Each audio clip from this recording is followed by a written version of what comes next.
ওইটা বলবেন সহজে আগে অফিস নেন, তারপর বেরিবানে হোক আর বেগানে হোক, আগে অফিস নেন, তারপর ক্যামেরা ব্যবস্থা করেন, টাকা দেওয়া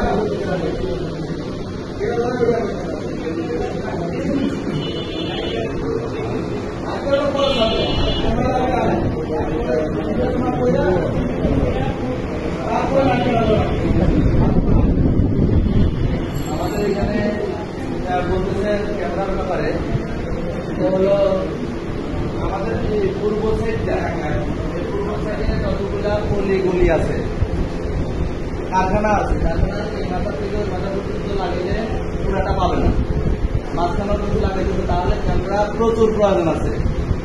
ক্যামেরা প্রচুর প্রয়োজন আছে। এবং আমাদের যে অফিসটা হবে, সেই অফিসটা হবে 2 রুম বা 3 রুমের একটা ফ্ল্যাট হবে, একটা বিল্ডিং এর মধ্যে হবে। আর ওইখানে যে মনিটরটা থাকবে, মনিটরিং করার জন্য একজন লোক থাকবে বা 2 জন লোক থাকবে, রেকর্ডিং এর ব্যবস্থা থাকবে। এখন মনিটরটা এতগুলো ক্যামেরা লাগালে মনিটরটা কি আসবে? যদি আসে তাহলে ওকে, আর যদি না হয় তাহলে নাইট জাম্পের ব্যবস্থা করতে ভালো হয়। এই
এরপরে কথা